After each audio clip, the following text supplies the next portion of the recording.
লতিফ সিদ্দিকী, আপনি যখন মন্ত্রী হলেন তখন সংসদে আপনার যে ভাষণ, সেখানে তো আমরা শেখ হাসিনার প্রতি আপনার একটা পুরো লয়ালিটি আমরা দেখতে পাই। ওনলি বিকজ যে তার মাকে, আপনি এত যৌক্তিক কথা এত আগে থেকে এটা বলে থাকেন, কিন্তু তার মাকে যেহেতু আপনি মানে ভালোবাসেন বা শ্রদ্ধা করেন, তার জন্য তার কন্যার এই দুর্নীতি, এই অপশাসন আপনি মেনে নিয়েছিলেন। হ্যাঁ, আমি একার অকপটে স্বীকার করব, সেজন্য আমি অনুতপ্ত, আমার লজ্জা নেই। কিন্তু আপনাকে আমি বলি, আমি যেদিন জাতীয় সংসদ থেকে পদত্যাগ করি, আপনি অনুগ্রহ করে আমার সেদিনের বক্তৃতাটা যদি শোনেন, তাহলে দেখবেন যে আমি কি বলেছি। না, তখন তো আপনি মানে আপনি আমার ধৃষ্টতা ক্ষমা করবেন, কিন্তু তখন তো আপনার পলিটিকে মানে আপনি আপনি আপনি বুঝে গেছেন যে এই আওয়ামী লীগ থেকে আপনি আর কি পাবেন। আপনাকে যে অসম্মানের মধ্যে দিয়ে আপনি শুরুতেই শুরু করেছিলেন, যেটি বলে যে অসম্মানের মধ্যে দিয়ে আওয়ামী লীগ আপনার যেতে হয়েছে ওনলি বিকজ আপনি পরিবারতন্ত্র, গোষ্ঠীতন্ত্র, লুটপাট, দুর্নীতি নিয়ে আপনি কথা বলেছেন। আপনি কিন্তু আপনার নিজের ভাইকেও আপনি ছাড় দেন নাই যখন আপনি দুর্নীতি নিয়ে কথা বলেছেন। সেখানে আপনি যখন এটি বলেছেন, তারপরও এর মধ্যে দিয়ে আপনি যাইতে হয়েছে এইটার জন্য, মানে আমি জানি না, মানে এটা আপনার জন্য একটু বেদনাদায়ক। তারপর আমরা একটু শুনতে চাই যে আপনি আসলে এই 10 বছর আর কি বলতে পারতেন বা বলা আপনার উচিত ছিল বলে আপনি মনে করেন কিনা। আমি সত্য কথা বলি। আমি আপনার যে লোকটি এখানে এসেছে তাকে কথা প্রসঙ্গে বলতেছিলাম যে 25শে মার্চের আগেও আমি স্বাধীনতা নিয়ে দ্বিধাদ্বন্দ্বে ছিলাম। 71-এর 16ই ডিসেম্বরের পর থেকে আজ পর্যন্ত বাংলাদেশ যে সকল সমস্যার মুখোমুখি হচ্ছে, আঞ্চলিকভাবে, আন্তর্জাতিকভাবে, এই বিষয়গুলো আমার আল্লাহ আমাকে বোধহয় এই জ্ঞানটুকু দিয়েছিল ভূ রাজনীতির পরিস্থিতি সম্পর্কে। তাই আমি চেয়েছিলাম পাকিস্তানের মধ্যেই একটা সমাধান, আমাদের স্বায়ত্তশাসন, বাঙালির অধিকার, বাঙালির মর্যাদা। কিন্তু পাকিস্তানিরা আক্রমণ করেছে। আক্রমণ করলে, যে শত্রু আক্রমণ করে, আমি তাকে প্রতি আক্রমণ করবই। তাই আপনাকে স্পষ্ট করে বলি, পাকিস্তান সশস্ত্র বাহিনীর বাঙালি সৈনিকরা সারা বাংলাদেশ আওয়ামী লীগের, ছাত্রলীগের কোন ব্যক্তি সশস্ত্র লড়াই শুরু করার আগে আমি 25শে মার্চ রাত্রেই সশস্ত্র লড়াইয়ের জন্য তৈরি হয়েছিলাম। এবং তারই মহান ফসল বঙ্গবীর কাদের সিদ্দিকী বীর উত্তম, এবং তারই ফসল টাঙ্গাইলের মুক্তিযুদ্ধ। তাই আমি মেনে নিয়েছি, মেনে নিতে হয়। আমি কিন্তু বিপ্লবী নই, আমি কিন্তু অসামাজিক নই, আমি একজন পারিবারিক মানুষ। শান্তি স্বস্তি জন্য আমি অনেক সময় বিষ হজম করি। তেমনি দল করতে হলে দলের মধ্যে বিভিন্ন স্বার্থের সংঘাত হবে, বিভিন্ন সুযোগ সুবিধার লোকরা থাকবে, তাদের সাথে মানিয়ে চলতে পারাটাই কিন্তু দল। কিন্তু কিন্তু কিন্তু কিন্তু জনাব লতিফ সিদ্দিকী, আমি আপনার থেকে অনেক কনিষ্ঠ বয়সে, বুদ্ধিতে, বিবেচনায়, উচ্চতায়, ওজনে, সব কিছুতেই আমি আপনার থেকে অনেক ছোট হিসেবে আমি আপনাকে প্রশ্ন করতে চাই। দেশ ধ্বংস হয়ে যাচ্ছিল, 3টা টার্ম ধরে কোনো ইলেকশন সেইভাবে হয় নাই, মানুষজন চুরি করে ভোট দিছে, যারা ভোট দিতে চাইছে তারা ভোট দিতে পারে নাই, দুর্নীতির পর দুর্নীতি হয়েছে, দানবীয় একটা পরিস্থিতি হয়েছে, সবগুলি ধ্বংস হয়েছে। আপনি শুধু মানায় নেওয়ার জন্য, শুধু পরিবারের প্রতি ইয়ার জন্য আপনি এটা মেনে নিলেন। আপনাকে কি? হ্যাঁ, জি না জনাব, জি না। আমি ভবিষ্যৎ চিন্তায় আমি এটা মেনে নিয়েছি। এখনো আমি কিন্তু অনেক কিছু মেনে নিচ্ছি। আপনাকে বলি, আপনি এই 2024-এর বাজেট অধিবেশনে আমার বক্তৃতা শুনবেন। সেখানে আমি স্পষ্ট করে বলেছি যে অনেকেই বলেন আমি শেখ হাসিনার সমালোচনা, আওয়ামী লীগের সমালোচনা করার পরও শেষ পর্যন্ত আমি শেখ হাসিনার পক্ষ অবলম্বন করি। আমি বলেছি হ্যাঁ করি, কারণ আমি দেখতে পাচ্ছি শেখ হাসিনার পরে বাংলাদেশের পরিণতি কি হবে, বাংলাদেশে কে নেতৃত্ব দেবে। 5ই আগস্ট নয়, আমি জুন মাসের শেষ দিক থেকে এই বৈষম্য বিরোধী আন্দোলনকে, কোটা বিরোধী আন্দোলনকে আমি সমর্থন করেছি, কিন্তু আমি বুঝেছি যে কি হবে।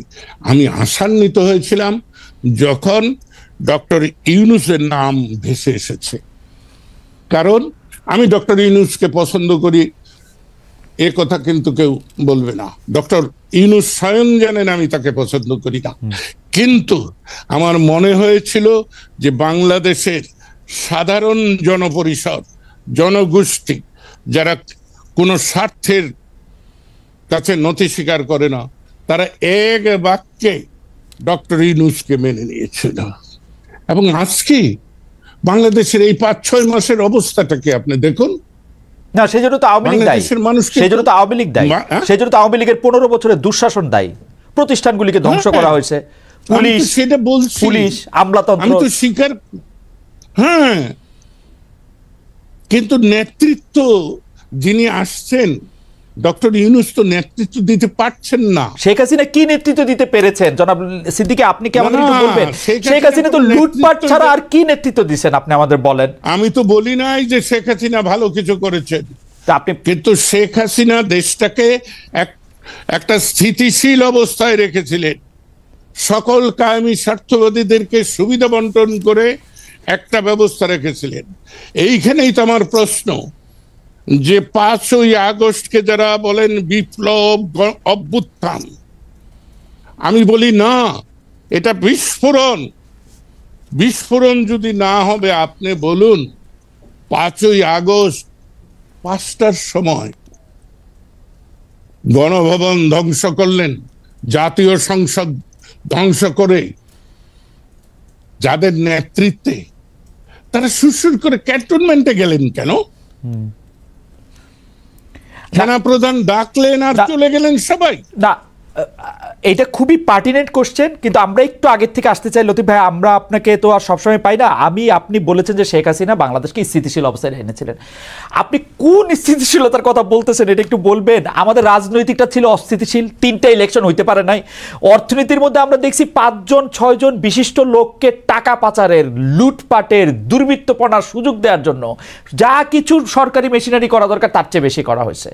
আপনি যদি সামাজিক স্থিতিশীলতার কথা বলেন, এই শ্রেণী উচ্চ বড়লোক আরো অনেক বেশি বড়লোক হয়েছে, গরিব আরো অনেক বেশি বড়লোক হয়েছে, কোন দিকটা দেশ স্থিতিশীল ছিল? ভাই রে, আপনি তো বলছেন, আমরা তো, আমি যদি বলি দুইটা সামরিক শাসন, এটার দুটি সামরিক শাসন যদি না আসতো, একটা গণতান্ত্রিক পরিবেশ যদি বিরাজ করত, 75-এ যদি জাতি রাষ্ট্রের পিতা বঙ্গবন্ধু শেখ মুজিবুর রহমানকে হত্যা করা না হতো, তাহলে আজকের অবস্থা সৃষ্টি হতো কিনা তাতে আমার সন্দেহ আছে। তাই শেখ হাসিনা তো বাতিল মাল, সে গণদুশ্মন, এতে আমার কোনো কথা বলতে লজ্জা নাই, এবং তার সঙ্গে কাজ করেছি সেজন্য আমি অনুতপ্ত অবশ্যই। কিন্তু আমি ইতিহাস তো আর স্বীকার করব না, আমি ইতিহাসকে বিকৃত করব না। অনেকেই তো আওয়ামী লীগ করেছেন। জি, হ্যাঁ, জি, আওয়ামী লীগের মতো দল। আচ্ছা, আমি একটা অন্য প্রশ্ন করি লতিফ ভাই, আওয়ামী লীগের মতো একটা দল যে এখন মুখ দেখাইতে পারতেছে না, আওয়ামী লীগ যারা সর্বশেষ করছে, আপনি বিশ্বাস করবেন না, আমি যারা বিদেশেও রয়েছে তাদের কাছে বারবার বলতেছে আপনারা এসে আপনাদের কথা বলেন, তারা এইখানেও মুখ দেখাইতে পারতেছে না যে এটা একটা ভালো জায়গা ছাড়া, দেশে তো দূরে থাক। এই অবস্থাটাকে আপনি ভাবছিলেন যে এইরকম হইতে পারে? আপনি ওই যে আবার বলি, আপনার বাজেট বক্তৃতাটা রাইট? না, বাজেট বক্তৃতা না, 16 সালে যখন আমি পদত্যাগ করি সেই বক্তৃতাটাতেও আমি এই কথা বলেছিলাম। আমি ওই প্যাট্রিয়ট কবিতা ওয়ার্ডসওয়ার্থের রাইট। সেই কবিতাটা আমি ভালো করে ধারণ করি জীবনে।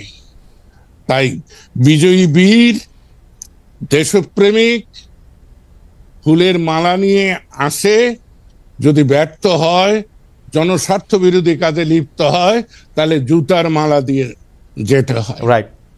আমি কালকে শেখ হাসিনাকে সমর্থন করেছি বলেই আজকে করব এ কথা তো আমি বলছি না, কিন্তু আপনি যেটা বললেন যে মুখ দেখায় কি করে, আপনি এখনো জানেন না এই বাংলাদেশে আওয়ামী লীগের এমন সমর্থক আছে তারা এখনো শেখ হাসিনাকে নিয়ে স্বপ্ন দেখে, যারা আমাকে ভয় দেখায় যে আপনি যে শেখ হাসিনার বিরুদ্ধে বলেন ভবিষ্যৎ কি হব। আমি যে 87 বছরের একজন বৃদ্ধের ভবিষ্যৎ আর কত। Absolutely, absolutely. আচ্ছা, জনাব লতিফ সিদ্দিকী, আপনি দীর্ঘকাল ধরে শেখ পরিবারকে জানেন, চেনেন, আপনার সাথে আওয়ামী লীগেরও একটা নিবিড় সম্পর্ক রয়েছে। আপনি আমাকে বলেন তো, যেই লিডার কোনো রকম কোনো আগের থেকে পরের থেকে কিছু না বলে দেশের তার যারা সাপোর্টার তাদেরকে বিপদে ফেলে, শুধুমাত্র উনি যাদেরকে তাদের পরিবারের অংশ মনে করেন তাদেরকে হিট দিয়ে, শেখ তাপসকে আগে চলে যেতে বলছেন, তার আত্মীয় স্বজনটা আগে চলে যেতে বলছেন, শেখ রেহানার বিয়ার আগে চলে গেছেন, উনি চলে গেছেন, তাকে নিয়ে আর ভাবনাটা কি, আর এটা কারণটা কি? আমার তো মনে হয় আওয়ামী লীগের থেকে দাবি তোলা উচিত শেখ হাসিনার শাস্তির ব্যাপারে। আপনি এটাতে কিভাবে দেখেন? এটা কিরকম? এটা একটা উল্টা কথা হইতেছে না যে আপনি তাকে নিয়ে স্বপ্ন দেখতেছে আওয়ামী লীগের লোকজন? তিনি তো সব জানতেন। আপনার মনে আছে কালো কাপড়, কালো শাড়ি পরে তিনি বোধহয় জুলাই মাসের 20 না 21 তারিখে একটা বক্তৃতা করলেন। হ্যাঁ, আমি সেদিনই ধরে নিয়েছি। আর আরো একটা কথা বলি, পাকিস্তানে বলুন আর বাংলাদেশে বলুন, যতবার জরুরি আইন জারি হয়েছে তখনই দেখা গেছে সরকারের পতন হয়েছে। আপনি হিসাব করে দেখেন, 69-এর গণ আন্দোলনে যেদিন জরুরি আইন জারি হয়েছে তার 15 দিনের মধ্যে আইয়ুবের পতন হয়েছে। জিয়া নিহত হয়ে সম্মানের সঙ্গে গেছেন। এরশাদ জরুরি আইনের 21 দিন পরে তিনি ক্ষমতাচ্যুত হয়েছেন। খালেদা জিয়া জরুরি আইন ঘোষণার কয়দিন পরে গেছেন আমার খেয়াল নাই। তো উনি 20 জুলাই জরুরি আইন জারি করেছেন, 5ই আগস্ট চলে গিয়েছেন। ওকে, ওকে।